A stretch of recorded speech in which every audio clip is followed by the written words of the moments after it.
কাজ হচ্ছে আইন শৃঙ্খলা রক্ষা করা। তো আমরা ঢাকা বিশ্ববিদ্যালয় ক্যাম্পাসে কোনো ধরনের নাশকতা বা ফৌজদারি অপরাধে কেউ যুক্ত হতে না পারে, সেই জন্যই আমরা মূলত ক্যাম্পাসে এসেছি।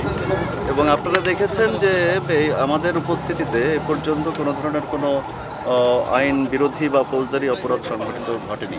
এটি আসলে বিশ্ববিদ্যালয় কর্তৃপক্ষ যেভাবে যখন যেভাবে আমাদের সহায়তা চাইবে আমরা সেই সহায়তা দেওয়ার জন্য রেডি আছি সকলেই। মেহেদী ভাই, গতকালকে আমরা দেখেছি একটা ছেলের যে সে পিস্তল দিয়ে গুলি করছে এবং ছবি ভাইরাল হয়েছে, গণমাধ্যমে এসেছে, সেই ব্যক্তিকে আপনারা শনাক্ত করেছেন কি এবং তাকে আইনের আওতায় আনবেন? সেটির ব্যাপারে এই ধরনের কোনো ঘটনা যদি কোথাও ঘটে থাকে, এই ক্ষেত্রে নিশ্চিত করে আমাদের পুলিশের বিভিন্ন ইউনিট আছে, তারা অবশ্যই সেটি যদি সেটি, কারণ আপনারা দেখছেন যে সারা ঢাকা শহরেই কিন্তু পুলিশ জননিরাপত্তা রক্ষার জন্য আপ্রাণ চেষ্টা করে যাচ্ছে।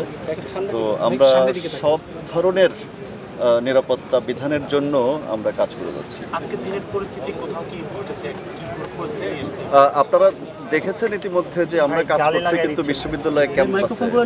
ঢাকার অন্যান্য জায়গায় কি ঘটেছে এই মুহূর্তে আমাদের থেকে আপনারা ভালো জানেন। আমাদের এই ধরনের কোনো আশ্বাস বা অশ্বাসের বিষয় নয়। আমরা আসলে কোনো পক্ষ নই। আমরা রাষ্ট্রের আইন শৃঙ্খলা রক্ষাকারী বাহিনী, আমরা এবং রাষ্ট্রের নাগরিক সকলেই। সুতরাং আমরা এই বিশ্ববিদ্যালয় ক্যাম্পাসে যেন পরিস্থিতি বা আইন শৃঙ্খলা পরিস্থিতি অবনতি ঘটতে না পারে, যে কারণে বিশ্ববিদ্যালয় কর্তৃপক্ষকে তাদের চাহিদা অনুযায়ী সম্পূর্ণ সহায়তা দেওয়ার জন্যই আমরা এসেছি। আচ্ছা, অনেকে এখানে কতক্ষণ অবস্থান করবেন কিংবা আমাদের যতক্ষণ প্রয়োজন মনে হবে ততক্ষণই আমরা এখানে অবস্থান। সাধারণ শিক্ষার্থীরা বলছে তাদের হলগুলো অবরুদ্ধ, তারা হলে যেতে পারছে না, সেক্ষেত্রে আচ্ছা, এই বিষয়গুলো আসলে কে কি বলছে এটি আমাদের এখতিয়ার বহির্ভূত। আমরা আইন শৃঙ্খলা রক্ষার কাজে আছি।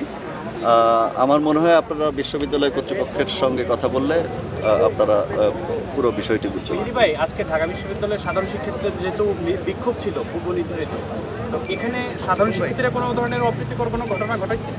আমরা যতক্ষণ এসেছি ততক্ষণের ভেতরে আমরা কোনো ধরনের কোনো অঘটন এখানে ঘটাতে দেইনি। সোজা কথা, মানে মোটা দাগে যদি বলি, টিএসসির মোড়ে এখানে দেখতে পাচ্ছেন যে ছাত্রলীগের যেই দল রয়েছে, ছাত্রলীগের কর্মী বাহিনীরা লাঠি সোটা নিয়ে এখন বর্তমানে অবস্থান নিচ্ছেন টিএসসি মোড়ের এখানে। আর ওদিকে একদম ঠিক শহীদ মিনারের সামনে অবস্থান নিচ্ছেন কোটা আন্দোলনকারীরা।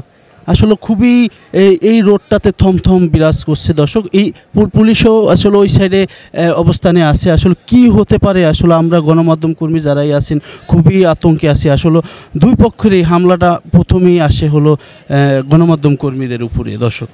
আসলে তারাই বা কীভাবে মূল আসলে ভূমিকাগুলো তুলে ধরবে দর্শক, আসলে বলার কোনো ভাষা নেই দর্শক। কি হবে আজকে এই তারা দুই পক্ষই খুবই কঠোর অবস্থানে নিয়েছে। আসলে পুলিশ কি পারবে দুই পক্ষকে আসলে থামিয়ে দিতে দর্শক?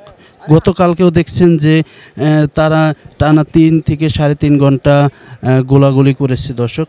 আসলে আজকের অবস্থান কি হবে রাতে বোঝা যাচ্ছে না দর্শক।